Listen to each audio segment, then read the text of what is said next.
Geralmente a excelência e o esmero são exigidos sempre daquela pessoa que tem alta capacidade e alta qualidade para se entregar algum material ou para se entregar alguma ação, geralmente com excelência. Por vezes, essas pessoas que têm a capacidade de entregar algo com excelência ficam até um tanto frustradas em saber que, muitas vezes, aquele mesmo produto que ela entrega para um determinado cliente, esse cliente não exige tanto que seja entregue se for de outro fornecedor. Mas não se preocupe com relação a isso, porque geralmente as pessoas que se dão e as pessoas que têm muita qualidade, destas, se é exigido muito.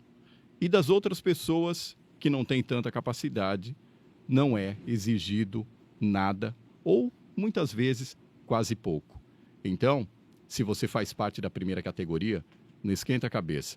Você é sempre medido pela altura da régua que costuma transparecer e oferecer para outras pessoas. Pense nisso, prevaleça e continue sempre com a sua excelência. E é com essa mensagem motivacional que o programa Sem Roteiro está começando agora.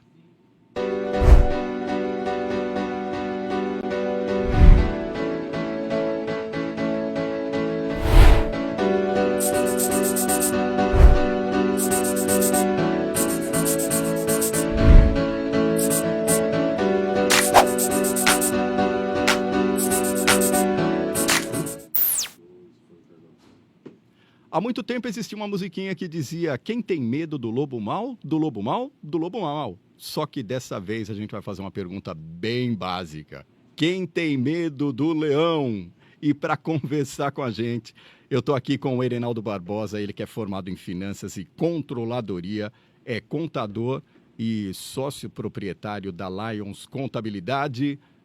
Eu acho que eu vou começar a te apresentar cantando. Erenaldo Barbosa. Oi, é nós que tá, irmão. Erenaldo, em primeiro lugar, obrigado pela tua presença. A gente sempre aqui no podcast costuma colocar, assim, todos os assuntos, por mais sérios, por mais intrincados que eles sejam, a gente sempre costuma começar com esse tom de brincadeira, com essa abordagem bacana, bastante descontraída, que é como eu acho que tem que ser todo podcast, ou seja, a gente aborda assunto sério, falando sobre esse assunto com responsabilidade, mas sem perder aquela leveza, sem endurecer jamais. Obrigado pela tua presença aqui. Ai, quer ser duro, mas sem perder lá ternura. Eu já não entendo o espanhol e nem o meu portunhol, mas é algo parecido com isso. Por aí. Bom, se é pra gente levar nesse tom, também sou bom nisso. Eu gosto de conversar, tem assuntos sérios que tem que ser sério, mas a gente troca uma ideia legal sobre o leão que está chegando por aí. Tem muita coisa para a gente saber, para o povo se ambientar. A Receita Federal está cada vez mais parametrizada, cada vez mais perto do que ela quer, o nosso bolso, a nossa contribuição para que as coisas no Brasil funcionem mais e melhor. Erenaldo, a gente paga muito imposto, a gente tem uma carga tributária muito alta, como que é? Toda vez que chega, principalmente para o cidadão comum, fazer a sua declaração de imposto de renda e ver realmente quanto que ele está apurando no ano, quanto que ele tem que pagar, sempre tem aquela coisa, vamos classificar como choradeira, né? A gente sempre não gosta de pagar, né? Como é que funciona isso? A gente paga muito imposto. Assim, tem um aspecto que eu sempre falo para os meus clientes, o empresário em si, ele recolhe imposto, ele não paga. É uma abordagem diferente, uma situação onde quando o empresário tem essa visão, essa percepção, no dia de pegar a guia e olhar o dinheirinho na conta e pagar e recolher o imposto, o sentimento é um pouquinho menor, um pouquinho mais nobre. Por quê? Quem de fato paga o imposto é o cidadão, é quem consome, é o consumidor que paga, porque o imposto está incluso no preço. Ao gestor, ao dono da empresa, ao empresário, ao prestador de serviço, é fazer gestão desse número. Se ele faz a formação do preço corretamente, o imposto está lá dentro. Quando o cliente paga pelo serviço, paga pelo produto, quem pagou o imposto é o cliente, é o consumidor final. O cara tem que fazer gestão desse número. E aí tem que conhecer carga tributária, conhecer a melhor forma de estruturar preço. Por quê? Porque senão ele perde a competitividade. Se ele não souber formular preço, ou ele perde a competição, porque não consegue ter preço, ou ele vai perder muito dinheiro, porque está pagando imposto errado. Então, o consumidor final, a pessoa física, ou a empresa que consumiu é quem vai ter a carga tributária, e realmente não é pequena, não. Né? Se você olhar para um carro, por exemplo, 45%, 50% do valor do que você paga no carro é imposto, que está lá incluso no preço do carro. Né? Na cerveja, ou seja, nos produtos supérfluos, normalmente é essa carga de 40% a 50%, cigarro vai a 60% de imposto, enfim. Então, paga-se muito imposto. Quando a gente vai para o âmbito do imposto de renda, que é o momento agora, a gente começa a ter categorias, classificações, que vão dessa condição de sentir-se mal, porque está pagando imposto. Quanto mais você ganha de salário, mais você contribui para o imposto de renda e para o INSS. É uma tabela progressiva que, infelizmente, não se corrige há mais de 15 anos. E é exatamente essa não correção que geralmente gera todo esse tipo de reclamação por parte de quem está pagando todo ano, não é, Irenaldo? Sempre, sempre. E a coisa que a gente mais ouve no escritório, quando os clientes nos procuram, dá um jeitinho aí de eu pagar menos. Então, e essa questão do jeitinho que acaba ficando perigosa, né? Então, não existe mais jeitinho, né? Por quê? Porque as informações são todas cruzadas. A Receita Federal cruza tudo. Não tem mais jeitinho. O que tem é conhecimento, técnica de possibilidades de melhor adequação e redução. Porque tempos atrás tinha gente que lançava escola a esmo só para reduzir base de cálculo e pagar menos. Lançava assistência de saúde, assistência médica, saúde, hospitalar, para pagar menos. Não esquece, não faça mais isso. Por quê? Porque tudo é linkado ao CPF do médico, por exemplo, ou ao CNPJ da clínica. Se a clínica não declarou que recebeu, o médico não declarou que recebeu, e você declara que pagou, pum, tranca. Explica aqui para mim que você não tem mais. Não dá mais para brincar de dar jeitinho. Ou tem-se competência, seriedade na estruturação da informação e respira fundo, arquive o imposto a pagar, ou não brinque mais com isso, que a coisa é pesada. Em se tratando também do pessoal que é assalariado, Irenaldo, geralmente, a partir do momento em que ele atinge um patamar, automaticamente o imposto de renda já é retido na fonte, ou seja, ele nem chega a ver aquela cor daquele dinheiro. Aí o que acontece? Para que ele consiga reaver parte daquilo, ele tem que fazer a declaração. E é aí que muitas vezes começam esse jeitinho aí por parte da pessoa física também, ou como é que funciona? Então, uma boa parcela da população não tem consciência da obrigação da declaração. Se você tiver tido no seu imposto de renda 1 centavo, no seu olerite, vamos dizer assim, no seu no ano inteirinho, em um olerite teve 1 centavo de retenção de imposto, você é obrigado a declarar imposto de renda. Então, eu tenho atendido vários casos também no escritório de pessoas físicas, onde a Receita Federal agora está dando pendência no CPF do cidadão, e essa pendência, 100% dos casos que eu atendi, era ausência de declaração, porque ele era obrigado a declarar e não declarou. E o que pega nesse sentido? Quando dá essa trancada, quando a Receita Federal vai lá e fecha, e fala assim, está pendente de regularização, começa a afetar o cidadão na conta bancária. Ele não consegue abrir, eventualmente pode não conseguir movimentar a conta bancária, cartão de crédito, financiamento, né? Tudo que envolver o CPF dele, numa contratação, por exemplo, vai ser contratado por uma empresa, a empresa vai consultar o CPF dele, não vai, por quê? Porque tem o e-social que carrega o CPF dele, é tudo linkado, entendeu? Então, o CPF suspenso, pendente de regularização, a vida do cidadão vira praticamente o cidadão para de existir. Ele vai ter dificuldade de existir, né? Entendeu? Isso. E eu tenho esses dias eu atendi um cliente que tinha 4 anos de declaração sem declarar. E o que é pior, ele tinha um bom dinheiro de restituição. Então, o brasileiro, né, na sua cultura de nem vou declarar, deixa isso para lá. Então, não tem mais, você é obrigado. Ponto. Ou declara ou declara. E aí eles ficam com medo de gastar dinheiro com o contador, entendeu? Então, aí tem toda essa questão. Tem muitas vezes que o pessoal tenta fazer em casa.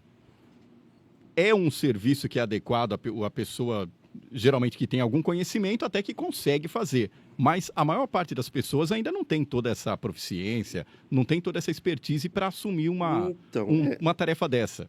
Como é que você vê isso, olhando do outro lado, como um profissional aí com um escritório de contabilidade? Eu diria assim, dependendo do grau de complexidade da própria declaração do cidadão, né, é melhor que ele procure um profissional para fazer, né? O cara, se ele tiver mínimo conhecimento sobre legislação, sobre imposto de renda, enfim, ele pode arriscar fazer o próprio imposto de renda. Eu conheço várias pessoas que fazem o próprio imposto de renda. O que eu também tenho atendido são pessoas... Olha que interessante. O cara vai no meu escritório com o imposto de renda dele, que ele fez, está estruturado no computador dele. Ele pede para eu revisar o que ele fez, me paga por isso, pela consultoria, e aí ele transmite, ele quer ter a satisfação e o prazer dele fazer. Okay, mas, também. Por outro lado, não abandona a segurança de ter um profissional para fazer a consultoria. Porque se você considerar, por exemplo, né, nós profissionais da área, eu tenho um colega que faz 500 declarações no ano. Eu faço em torno de 300, 400. Tem nego que no escritório dele faz 1000. Então, a carga de conhecimento, né, a capacitação desse cara em promover segurança e promover uma solução boa para o contribuinte é indiscutível, né, cara? Imagine a minha experiência, a expertise do profissional que trata 500 declarações no ano. Para você olhar para a sua declaração, ele vai ter uma segurança tamanha. Mas, de qualquer sorte, te garanto que todo ano nós, profissionais, somos desafiados por algum contribuinte que chegou totalmente atravessado no samba. Aí você tem que olhar, tem que buscar informação, tem que consultar coisas, falar com os amigos, para você estruturar o melhor. Eu tenho cliente que eu estou adequando a vida tributária dele há 4 anos. Ou seja, ele já tinha uma grande movimentação, ele já tinha imposto talvez até a recolher, sim, mas só que deixou em branco e agora você tem que adequar tudo isso para não ter um solavanco grande, é exatamente. Isso? Tá? Então, todo ano a gente melhora, reformula, repensa, adequa para poder deixar no 100%, porque também não dá para fazer tudo uma vez só. Isso é técnica. Entendi. Dentro da lei, dentro da legalidade, porque esse é o nosso papel. Isso que é muito interessante, Reinaldo, você ressaltar que é tudo dentro da legalidade. Não é aquela coisa que a gente estava comentando aqui logo no começo do nosso podcast. Não tem o jeitinho. O jeitinho... Então, o jeitinho você vai pedir para outro fazer, porque eu não posso. Né? A gente... Que é aquela questão de profissional, não dá jeitinho. O profissional faz o que tem que ser feito. Você vai chegar para o médico e falar assim, estou com o braço quebrado, dá um jeitinho. Não é jeitinho. Exatamente. Você vai fazer o que tem que ser feito. E outra, tem uma coisa pior ainda, o cara chegar e mentir para o médico. Mentir para o contador. Tem. Tem. E, na realidade, não é mentira. Eu acho que omissão. Isso. Eu acho que essa é a palavra ideal para o cara... Mas não, será que você, com toda a tua experiência, com meio acadêmico também, que você deu aula durante bastante tempo aí em faculdade, esse frio na barriga é normal para o brasileiro? É normal quando se trata de dinheiro? É normal quando se trata de finanças? Por exemplo, o cara vai chegar, vai declarar imposto de renda e fala, nunca declarei, agora eu estou aqui no escritório, de qualquer jeito eu vou ter que abrir minha conta para ele, o que será que vai acontecer? A que se atribui isso? Então, eu acho que é uma cultura do medo. Tem uma certa cultura do medo no sentido de abrir o coração para o contador. Porque você tem que falar. A mesma coisa você vai... Eu falo o seguinte, né? Quando eu recebo cliente novo no escritório, eu falo, eu sou seu padre, irmão. Confessa tudo que eu dou a penitência certa. Eu não vou te livrar do pecado, mas eu atenuo o seu pecado. O que você fez, irmão? Pode falar para mim. Então, quando você procura...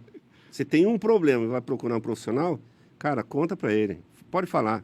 Ele não vai sair contando para todo mundo, o Zé, o Chico, o João, não. Encontra com um cara no jantar, encontra com um cara numa pizzaria. Tá vendo aquele cara? Ele foi lá, ele foi hoje lá no escritório. Você já imaginou o que o proctologista teria a contar para todos nós? Pelo amor de Deus.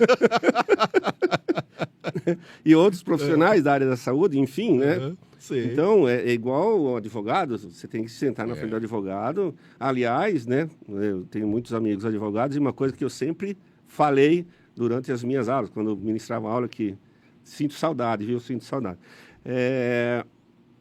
Tenha ao seu lado, na sua empresa, sempre 2 bons profissionais e tenha em autoestima, seja amigo, paga bem, é o advogado e o contador. Porque esses caras vão abrir a empresa com você e vão fechar a empresa com você. Vão te acompanhar durante todo o processo. E, ao tempo todo, a gente vai estar minimizando o risco. Esse é o nosso trabalho. E, geralmente, as pessoas tratam tanto o advogado quanto o contador como a última pessoa que eu quero ver na minha vida. Se eles soubessem do quanto a gente pode fazer o bem, né, para eles, de antecipar coisas, de prevenir coisas, né, de ajudar a criar controles das coisas, monitorar a informação. Né, o trabalho do contador, assim, no nosso dia a dia, é igual antivírus. Você contratou um antivírus? Pois, você não sabe o que está acontecendo, mas ele está defendendo. De vez em quando, ele se atualiza sozinho. Olha, é uma analogia, assim, perfeita. O contador é o antivírus da sua empresa, está lá o tempo todo. Tchum, tchum, tchum, tchum. Muda a legislação, atualização. Pum, instrui você, melhora aqui, melhora lá. Então, é impressionante a carga de conhecimento que a gente tem que ter para poder manter uma microempresa aberta. Aberta não, funcionando dentro da legalidade. E o pequeno empresário ainda resiste em conversar. Eu brinco sempre, quando foi a última vez que você, empresário, foi lá e sentou com o seu contador para tomar um café com ele? Dá a impressão que o cara existe lá só para você mandar os documentos, ele mandar as guias para você pagar e acabou. Cara, nós temos muito o que compartilhar, todo mundo tem. Você falou uma coisa aqui que eu achei até interessante. Controle. O brasileiro, o empresário, o pequeno empresário, tem controle da sua situação financeira, ele sai com um papelzinho, uma canetinha ali e fala, opa, hoje eu gastei tanto, hoje eu comprei tanto de um fornecedor, esse fornecedor aqui está oferecendo 30% a menos, etc. e tal. A condição de pagamento desse fornecedor aqui está sendo melhor. O nosso empresário, o nosso pequeno empresário, ele tem esse costume aí, Reinaldo? A grande parcela não, mas tem melhorado bastante. Eu tenho entendido, tenho acompanhado que a preocupação em controlar as coisas está mudando. Por quê? Em especial para o comerciante, né? Tive o advento da pandemia, teve muito nego que conseguiu se sobrepor à pandemia porque tinha controle, tinha situações favoráveis e o governo veio e aportou recursos para o cara. Aí tem aquele cara que tinha um puta comércio e não tinha relacionamento com o governo, de pagar imposto para o governo. Ele não conseguiu lançar a mão dos recursos que estavam disponíveis, porque o governo não tem história dele. Falou, então, como que eu vou dar dinheiro para você? Então, essa questão é muito interessante, que eu participo de algumas rodadas aí de empreendedorismo, e esse foi um dos gaps bastante interessantes aí que foram levantados numa dessas reuniões. Quer dizer, se a pessoa não tem um bom relacionamento, não tem um histórico, então a partir do momento em que ela tem uma possibilidade de um incentivo fiscal, etc. e tal, ela também não pode pleitear. Não vai conseguir. Tem isso? Não consegue, né? Não tem relacionamento com o governo, como é que você vai ter benefício fiscal? E aí você vê, né, alguns empresários que não têm essa percepção, fica criticando qualquer governo, o estadual, municipal, federal, porque desse jeito também não dá, tá? Beleza, você paga imposto, filho, como você quer ter benefício? Você recolhe direitinho, tudo que você faturou, você está pagando, está recolhendo? Não tem, né? Então, na questão do controle, cara, é muito complicado, muito complexo. E a coisa que eu mais, entre aspas, brigo com os meus clientes é, cara, separa as suas contas da pessoa física, tira, põe de lado, e da pessoa jurídica. Porque o que eu vejo de pequeno empresário, andando com o cartão de crédito da empresa no bolso, e aí vai lá e compra presente para a filha, vai e faz compra do mercado, abastece o próprio carro, tudo na conta da empresa. Isso vira uma confusão no controle, que ele não consegue dimensionar se ele está ganhando dinheiro ou não, se ele está arrancando dinheiro da empresa desnecessariamente, ou em excesso, ou se ele poderia tirar até mais, né? Porque, outra analogia que eu sempre uso, tirar dinheiro da empresa é igual doar sangue. Você não pode tirar sangue todo dia. Você não pode tirar dinheiro da empresa todo dia. Mas não tem aquela que também o cara fala assim, ó, eu trabalho aqui, o meu sustento é daqui, eu tenho que tirar dinheiro daqui. Justo, E perfeito, aí? Mas tem que ser controlado. Não pode ser todo dia você vê R$100 no caixa e pegar... Sou patrão, sou patrão. É meu esse dinheiro, tá, ok. Por quê? A correlação da pessoa jurídica com a pessoa física é ligação direta. Se a pessoa física abusa da jurídica, a jurídica vai cobrar 1 hora. Se a jurídica abusa da física, a física vai tirar de lá 1 hora. Não, esquece, não tem mais, não tem que você pensar muito mais além disso. Né? Então, é impressionante a falta de profissionalismo que os pequenos empresários têm no que diz respeito à gestão, no que diz respeito a controle. Por quê? Porque ele também, vou puxar a sardinha para o nosso brasileiro, ele deixa de buscar conhecimento, de crescer em conhecimento, em gestão e controle com o contador dele. O contador fica... A gente até tenta... o que eu tento ajudar os clientes, trazer eles para conversar comigo e tudo mais, mas é uma resistência que dá a impressão que já vou condenar ele para o mármore do inferno. Você citou aqui num desses últimos exemplos, nessa analogia, por exemplo, o cara pegar o cartão de crédito da empresa e colocar gasolina no carro. Nesse caso, Erenaldo, quando compensa, por exemplo, pegando aí da questão básica, ou se não compensa também, colocar o carro no nome da empresa? Se o carro é um carro de uso profissional e ele produz para a empresa, muito embora o dono use ele nas horas vagas, cara, não tem problema nenhum. Mas aí depende também da hora vaga, né? Então, porque, de repente, o cara coloca o carro no nome da empresa, só que ele vai descer para o litoral todo final de semana com a família para curtir um churrasco. Eu não vejo demérito nenhum nisso, ok? Sei. Porém, ele tem que ter consciência de que algumas despesas ele vai ter que usar, vai abastecer para ir para o litoral. Vai ser no nome da empresa? Não. Pega o cartão pessoal e abastece o carro. E consciência, para separar as contas, entendeu? Entendi. Aí tem o pedágio que ele está indo para a praia. É a trabalho? Não, não é. Então, usa o dinheiro seu. Dinheiro que você ganhou da empresa e vai gastar. Ou seja, a questão dele dividir os papéis. Completamente. Eu tenho o papel que eu estou saindo para curtir com os meus amigos, com a minha família, e eu tenho o papel que eu estou fazendo um trabalho para a minha empresa. Vou fazer uma reunião. É fácil? Não. É ter essa consciência de separar os papéis, não é.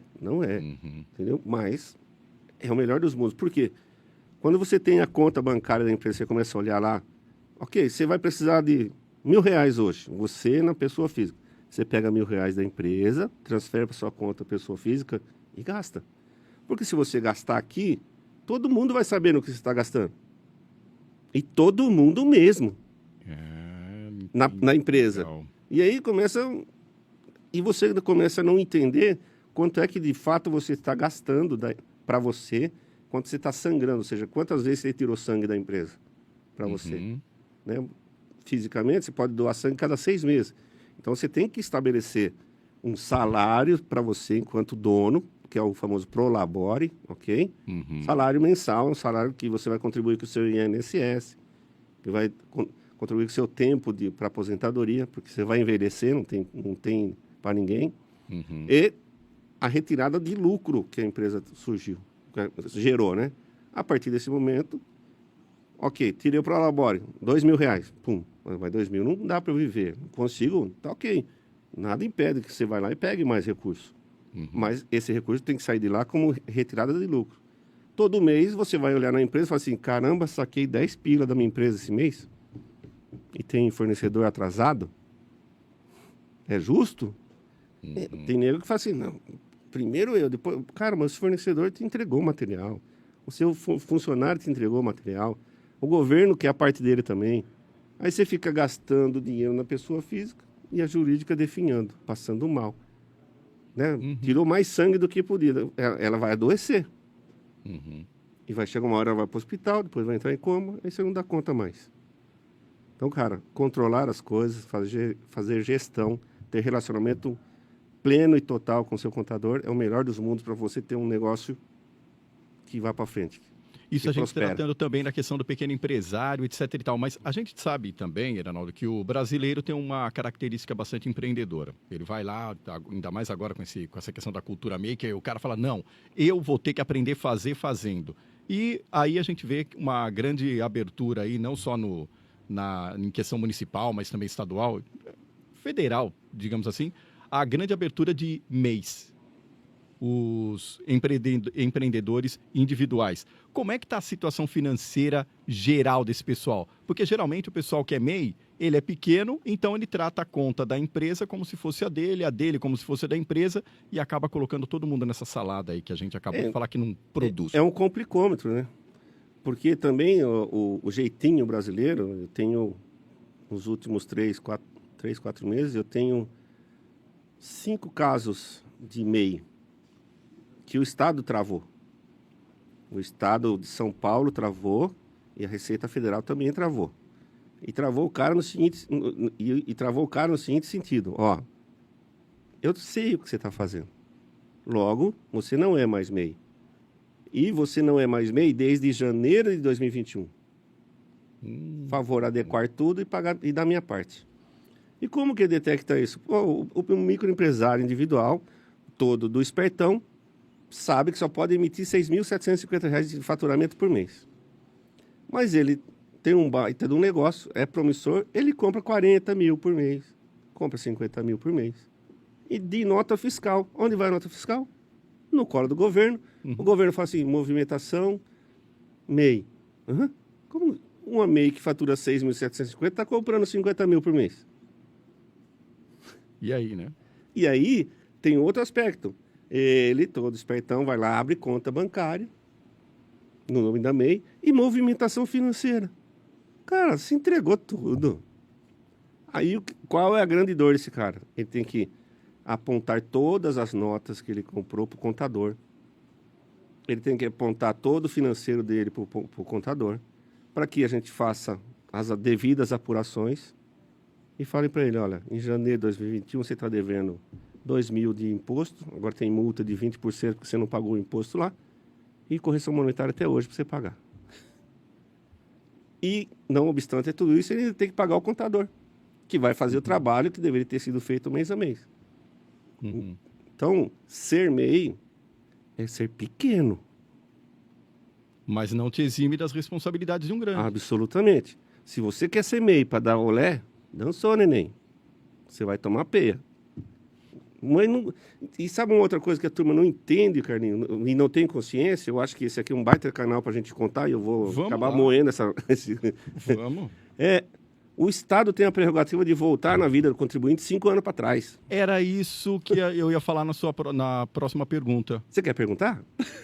Mas é isso aí. Mas você viu que legal que a gente vai fazendo toda essa condução, vai batendo um papo e automaticamente o assunto já está inserido em algum lugar lá. Então, velho, o Estado tem a prerrogativa de voltar na vida do cidadão 5 anos para trás. Ou seja, deu um BO em 2022, o cara vai voltar para mim até 2027 você está exposto. 2017 eu estou expostão lá. 2017. Olha,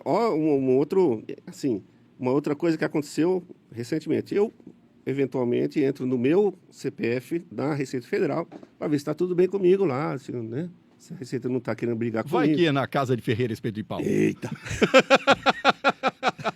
Né? É complicado. O que acontece? Entrei, duas cartinhas de amor para mim, porque tem uma caixa postal lá, né? Notificações. Isso, é uma caixa postal. Você vê que eu também entro de vez em quando. Aí entro lá para ver a cartinha de amor, já deu aquela... Ixi. A Receita Federal me mandou 2 comunicados referente a 2 clientes que eram meus clientes em 2017. O que foi que ela estava falando na cartinha? Para mim, que era o contador. Lógico que a empresa também recebeu a mesma informação. Eu sou corresponsável pela informação que está lá. Então, o que a Receita falava para o cliente? Olha, lá em 2017, o primeiro trimestre, você teve uma movimentação financeira X, e eu entendo que dessa movimentação que você teve, tanto tinha que declarar como, né, da base de cálculo para eu receber a minha parte. No segundo trimestre também, olha, isso aqui, pela movimentação financeira do cara. O que o cara fazia na ocasião? Ele transitava dinheiro na conta corrente, transitava dinheiro, mas ele não declarava nada de faturamento. Todo mês, tem faturamento? Não tem faturamento, não tem nada. A gente transmite a informação, conforme o cliente determina, sem movimento. Ou seja, ele só fazia produto e não vendia. Não. Não existe isso, né? Entendeu? Uhum. Então, a Receita Federal já está transitando no universo financeiro de todo mundo. Ela sabe que você tem cartão de crédito, que você tem celular, que você tem carro, que você tem seguro-saúde, que você tem plano de internet, que você paga água. Que o seu filho estuda na escola particular. Estuda na escola particular, né? Que você abastece seu carro no cartão de crédito. Ela sabe só tudo da vida financeira do cidadão. Para ela fazer assim, pum, e chamar você para pagar a conta é 2 palitos. O Estado não tem pressa. Né? Uma vez eu conversando com um fiscal do Estado mesmo, atendendo ele numa fiscalização, ele falou assim, Reinaldo, isso há uns 15 anos atrás. Lá na nossa sede central, no 7º subsolo, 7 andares para dentro do chão, pra você ter ideia do nível de segurança, fica nossos meninos nerd. O que eles ficam fazendo? Eles ficam pegando a base de dados real, copia, põe aqui. E vamos brincar com a base de dados. E se tal coisa? Aí deixa a base de dados rodar. No paralelo. Então o Estado faz simulação de onde é que, de que forma, como. Fica criando condição para a planilha de Excel. E aí, depois dessa condição, ele chama o legislador e fala assim, viu, nós precisamos mudar a legislação aqui, porque nós vamos ter uma arrecadação de mais 30% nesse mercado. Pronto, acabou, filho. Então, a inteligência do Estado está cada vez maior, cada vez mais preparada e nós aqui temos que nos defender da forma que for possível dentro da legalidade. Uhum. Muitas vezes também a gente vê por aí o pessoal... Estou falando demais, hein? Estou empolgado. Não, mas eu acho que é legal. É para quem chegou aqui logo e falou assim, viu, gente, como é que funciona isso? É a minha primeira vez, Vamos devagar aí, pelo amor de Deus. Vamos sentar e vamos conversar. Eu acho legal do podcast, porque a gente não tem essa questão engessada. Você chega aqui, você quer dar risada, você dá risada. Você quer fazer algum trocadilho, você faz. Quer dizer... Não pode tomar cerveja aqui, né? Viu, mas você viu que tem alguns podcasts que tem uma cervejinha. Só que, né, vamos... para deixar para happy hour, essas coisas aqui, acho que fica tá bom. Interessante, né? Mas vamos tomar água, então. Uma questão, exatamente. E tanto é que já teve até gente aí que andou falando besteira em podcast e depois falou que falou besteira porque estava bêbado. Né? Então, né?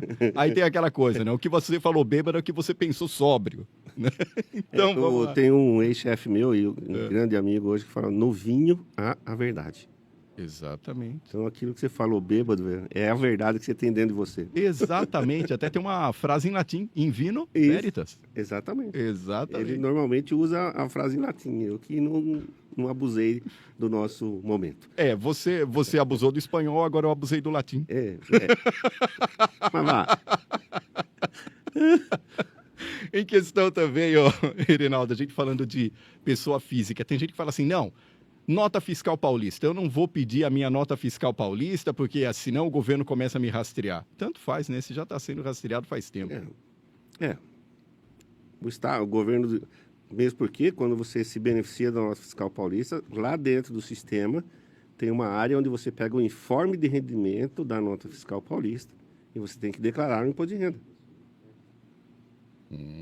Tá vendo só? Então, se você é uma pessoa que se usa do expediente da nota fiscal paulista e pega dinheiro lá, se você for obrigado a declarar imposto de renda, né, são 5 situações, 6 agora, situações que obrigam o cidadão a declarar imposto de renda, você tem por obrigação pegar o informe de rendimento da nota fiscal paulista e fazer o lançamento lá. Também. Uhum. Tá? Então, sim, ok, pode... É um benefício, se bem que o Estado de São Paulo trancou tudo, já não está mais pagando ninguém. Virou balela. Isso só era legal no comecinho. Pagava todo mês, você tinha dinheirinho para pegar lá. Exato. Agora você compra 6 meses e vai levar... A bem da verdade, nem sei qual é a regra de fato de pagamento da nota fiscal paulista, porque eu também não sou usuário. Uhum. Entendi. Não vejo, não faz sentido para mim. É só que é uma pergunta bastante recorrente, né? Geralmente o pessoal que começa a falar, eles já colocam todo esse assunto de nota. É só começar a falar de imposto, o pessoal começa a falar de nota fiscal paulista, coloca no bolo. É aquela coisa que o brasileiro consegue fazer bem, né? Uma salada de todos os assuntos para arrumar um assunto. E ainda vai lá, né? Consultor de Facebook, de Instagram, lê um monte de porcaria lá e vem para cima do contador. Não, mas eu... Acontece muito isso? O pessoal querer validar a fake news em cima do escritório? Opa. Não, porque veja bem... Polêmicas! Não, porque veja bem, eu estava olhando no Google, tá, e o Google, lá numa reportagem de 1635 a.C., estava dizendo que tal coisa e tal. Eu falei, então, a legislação mudou. Aí decepcionou o cara. Não, a gente tem que, dentro da nossa condição de profissional, Exato. Né, propor um debate um pouquinho mais acurado. Você quer mergulhar? Nós sabemos mergulhar. Nós vai lá para o fundo, não tem problema. Mas quer ficar no raso, né, seja razoável. Exatamente, né? A própria palavra já diz, né? Fica ali que não acontece nada. O que está vindo de novo por aí que a gente já está começando a ter que declarar o imposto de renda do exercício anterior? Agora, o que está vindo de novo por aí, Reinaldo? Agora, a partir de 1º de março, está vindo aí, já tem as novas normativas da Receita. Eu fiquei sabendo que a Receita já tem essa informação para todos nós. Eu acho que o que vai pegar muita gente esse ano, e que tem bastante gente que foi lá se aventurar, é no mercado financeiro. Né? Então, a dificuldade que todo mundo está tendo... Porque, assim, foi lá, turma com Bitcoin, moedas, né? As moedas virtuais. Aí o cara foi na Bolsa de Valores, foi brincar com isso. Cara, você brincou na Bolsa de Valores, você pode ter tido um salário do ano de R$10 mil. Você é obrigado a declarar imposto de renda. Mesmo que você tenha tido prejuízo, mesmo que você tenha perdeu tudo que você lançou lá na Bolsa, que você foi brincar na Bolsa com R$100, você é obrigado a declarar imposto de renda. Por quê? Porque senão o governo vai vir perguntar para você o que foi que aconteceu, que eu queria saber de você, meu amor, que você ficou me devendo alguma informação. Então, essa eu acho que é a grande novidade, né, que já tem ocorrido, né, a gente tem tido uma necessidade de desenvolver conhecimento nesse sentido, porque tem nuances específicas para um tipo de ação, para um tipo de operação. São particularidades que você tem que ter e o cliente nos dificulta demais. Por quê? Porque durante o ano ele não fez os devidos controles. E aí chega para a gente com uma planilha de 5.000 linhas e fala, dá para fazer? Entendi. Dá, né? Na verdade, dá. Só que vai dar mais trabalho e, consequentemente, as horas de consultoria vão aumentar em cima do cara. Então, os coleguinhas que estão aí brincando em Bolsa de Valores e tem gente ganhando dinheiro, graças a Deus, né? Que bom também. Tem que entender, tem que buscar conhecimento sobre como declarar isso no imposto de renda. Porque geralmente em todas essas estratégias aí que a gente vê em YouTube, em redes sociais, pessoal ensinando day trading, etc. e tal, o pessoal só dá uma olhadinha ali para explicar os 6 dígitos, né? Mas não mostram os bastidores que a pessoa vai ter que passar até chegar lá.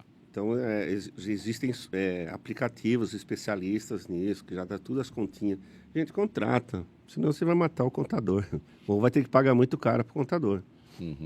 Para fazer essa gestão dessa informação para o imposto de renda. Com a tua experiência, com tudo que você viu aí até o dia de hoje, qual que é o maior gap das empresas, além dessa falta de controle, além dessa questão de querer se abrir realmente com o contador, Reinaldo? Tem alguma dor assim que o pessoal chega para você e fala, não dá, então vamos ter que resolver a partir de agora? Cara, eu um pouco além, ou né, não tanto além assim, o que eu vejo muita dor de pequeno empresário é falta de gestão, falta de visão, falta de estratégia para o próprio negócio. Então, quando ele para de perceber o próprio negócio, ele começa a olhar para o vizinho, olhar para o governo, olhar para a mãe, para o filho, e a empresa dele vai para o vinagre. Por quê? Porque ele não se dedica, o pequeno empresário tem uma dificuldade tremenda de se dedicar ao negócio para que ele se exponencie. Não dá mais para você ficar sempre do mesmo tamanho. O seu vizinho abre um negócio igual, com performance diferente, e você vai para o vinagre. Então, a concorrência tem que te ensinar o tempo todo a como se portar, e a como evoluir, e a como crescer, e a como ganhar dinheiro.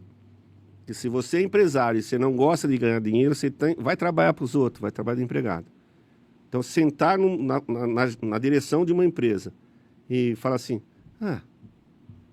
3 mil para mim por mês tá bom. Amigão, se você não tiver um pouquinho mais de ambição, cara, vai definhar. Ou vai ser um autoemprego. E autoemprego é sofrível. Porque você é o cara que acorda, dorme, faz, fica, sobe, desce, produz, entrega, recebe, fatura. Não dá. Ou seja, ele vai virar um empregado dele mesmo. É autoemprego. E outra, e geralmente o que acontece? Quando a gente é o próprio empregado, a gente exige mais desse empregado, que é a gente mesmo, do que exigiria talvez até do outro. E você tem uma limitação só de 24 horas por dia. Você não vai dar conta. Se você começa a ter sucesso, começa a empreender e ter sucesso, quantos casos eu acompanho, vejo e discuto com eles, que o cara está crescendo e está resistindo em trazer gente para trabalhar. Mas não é qualquer gente. Você tem que ter percepção de trazer gente que você se dê bem e que seja profissional. A coisa mais gostosa do mundo é você ter pessoas perto de você, profissionais, que entendam muito mais que você. Então, mas que estão aqui, ó, juntão, filho. E é exatamente esse... A gente já tratou até dentro de um podcast aqui, porque muitas vezes, eu até coloquei isso daí numa palestra online que eu fiz no ano passado, no mês de setembro, essa questão. As pessoas têm dificuldade de contratar alguém que saiba mais que elas. Qual que é o problema disso? O medo existencial, se sente ameaçado. Eu até diria, num ambiente de trabalho, um ambiente corporativo, eu sou o chefe do departamento, e eu trazer alguém que sabe mais que eu, então, dá um sentimento, né? Dá um sentimentozinho. Se você não fizer gestão de pessoas, exato, inteligência e tudo mais, então, quando você tem essa percepção e você faz gestão de pessoas, desculpa, o cara pode ser o técnico que ele quiser ser, pode ser 30 vezes melhor que eu, mas eu faço gestão de pessoas, gestão de recursos. Ele está comigo. Ele não é meu, ele está comigo. Começou a ciscar diferente, amigão, desculpa, mas eu tenho que mandar você para outro departamento, que eu não aguento mais você. Agora, quando o cara é empresário, é dono do negócio, ninguém vai tomar a empresa dele. Ele vai trazer gente competente para tomar conta da empresa junto com ele. E, de novo, lógico, desenvolver controles para que não se dê motivo para desvios nenhum. Exato. Porque muitas vezes o que acontece é isso também, não é, Reinaldo? A pessoa começa a delegar e ela perde o controle daquela delegação que ela faz, consequentemente as planilhas e etc e tal, as operações financeiras que começam a ser oriundas daquilo ali, começam a causar problema para a própria empresa. Risco. Né? Eu tenho um cliente no escritório que ele vem de uma história assim triste. Ele já foi dos maiores do ramo dele, se não o maior do ramo dele, e ele delegou a gestão da empresa a uma única pessoa. E era tanta confiança que ele não tomava, não tinha sentar, o que aconteceu, o que fez. O cara jogava o papel para assinar, assinava, beleza, ele era do comercial, ele era de buscar negócio. Qual foi a grande surpresa dele? O cara sofreu um acidente e morreu. Quando o cara morreu, tudo que estava em volta do cara... caiu junto. Quebrou o cara. Quebrou. Faliu. Por quê? Na gestão de um cara que perdeu o controle da situação, começou a fazer coisas que não precisava fazer, não podia fazer, sem comunicar ao dono. Só para não ferir a confiança que o dono tinha nele. Então, o cara ficou num alto flagelo, e foi, ao ponto que ficou insustentável a partir do momento que ele morreu. Quando ele morre, tudo que existia em volta dele, que ele segurava aqui, continha ali, sabe o cara do prato? Praticamente ruiu o ecossistema junto com o cara. Acabou. O cara quebrou. Quebrou e responde processo crime até hoje. Entendeu? Por quê? Porque as ações que o cara fez eram crimes, eram criminosos. Quer dizer, mesmo ele tendo, talvez lá dentro de si, uma boa intenção, o negócio acabou degringolando por causa disso. Enfim, então, contratar pessoas, conhecer pessoas, é uma coisa que eu me dedico muito, é conhecer pessoas. Eu contrato 80% da minha entrevista, da minha contratação, é pessoa. Eu gostei da pessoa, se portou bem, faço minhas leituras, né, de comportamento, claro. Cara, aí eu olho para o currículo. Porque o profissional eu faço. A pessoa não. A pessoa já vem formatada. E aí é difícil você controlar uma pessoa que não joga com você. E principalmente em se tratando de questão financeira, e aí a gente até citou aqui também essa questão desses grandes tutoriais do YouTube, como ganhar dinheiro em 7 dias, como ganhar dinheiro em etc e tal, como fazer a sua empresa prosperar, ou seja, a gente está cheio de guru. E de repente alguém que a gente está dentro do departamento financeiro deixa se influenciar por um guru desses. E é aí que pode acontecer esse tipo de gap, Reinaldo? Eu tenho certeza que sim. Fantasia. A dura realidade do ganhar dinheiro, só quem faz e acontece que sabe quanto que é duro ganhar dinheiro.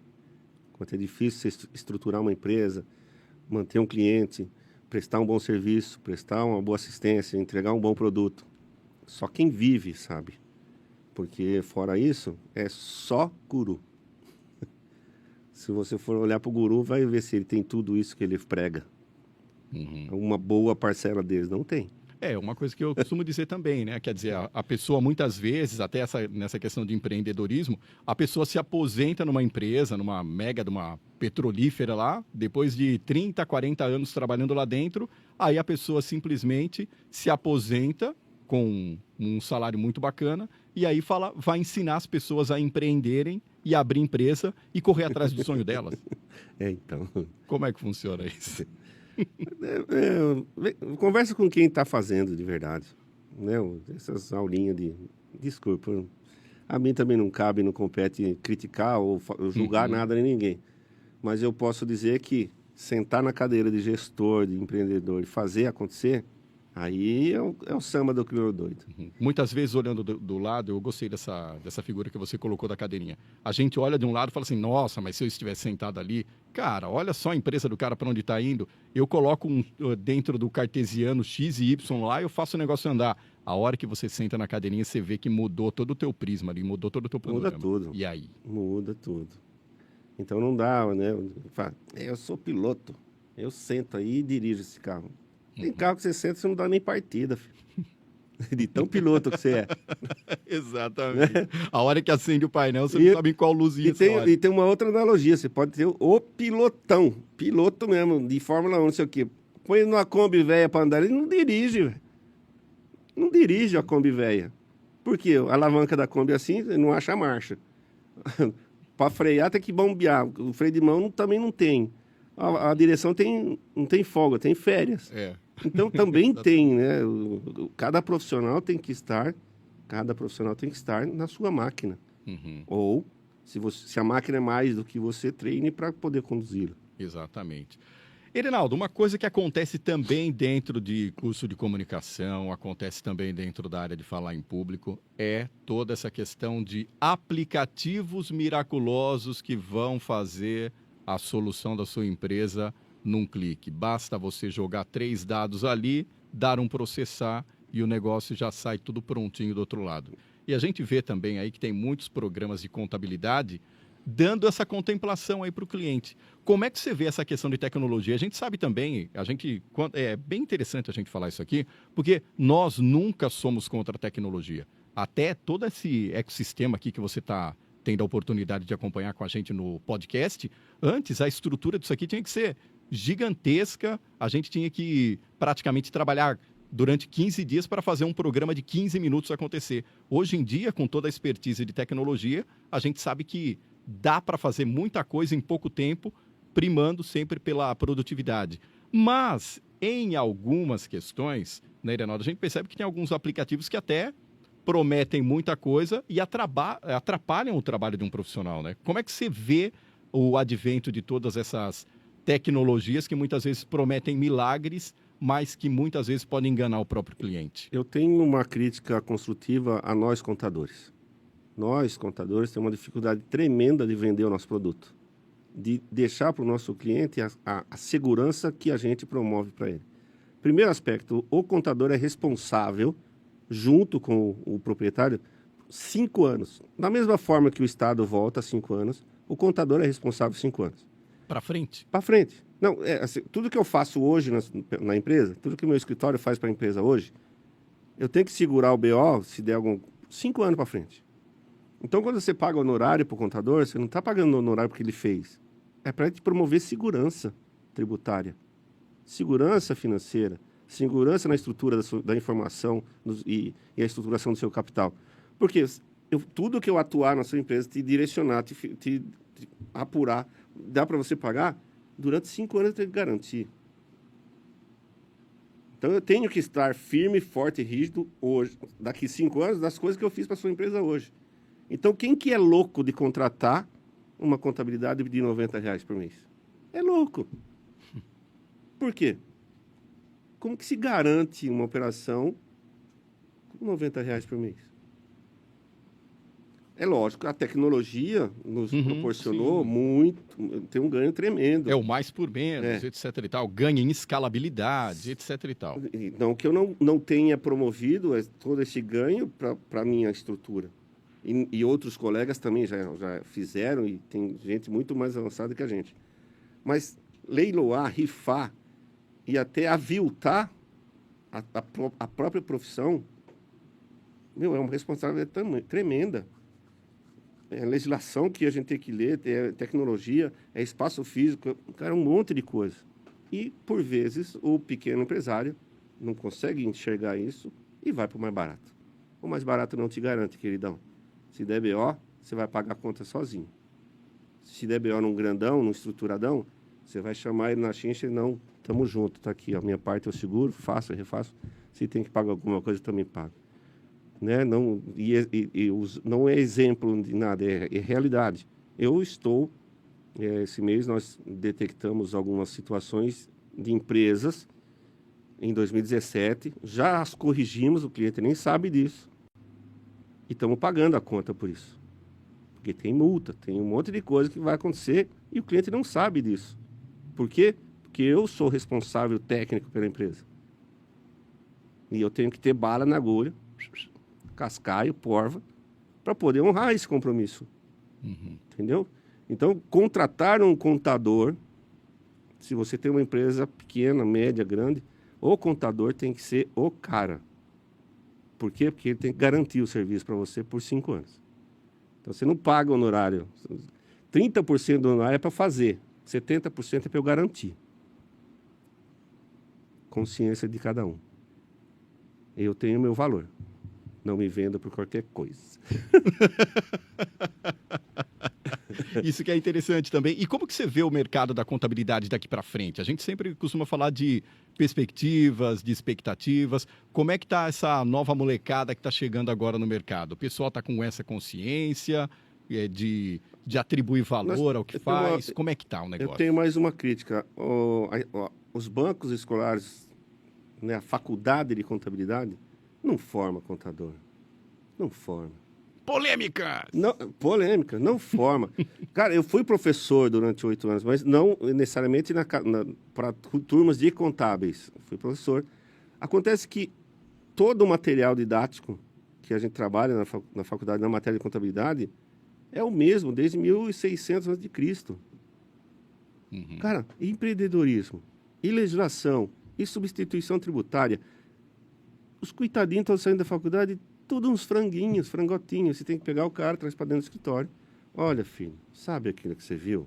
Então, tem um pouquinho mais, ó. Aí o cara... Espana. Espanar não espana, mas dá aquela riada na suspensão. Porque já sai com ele sai da faculdade achando que está sabendo tudo.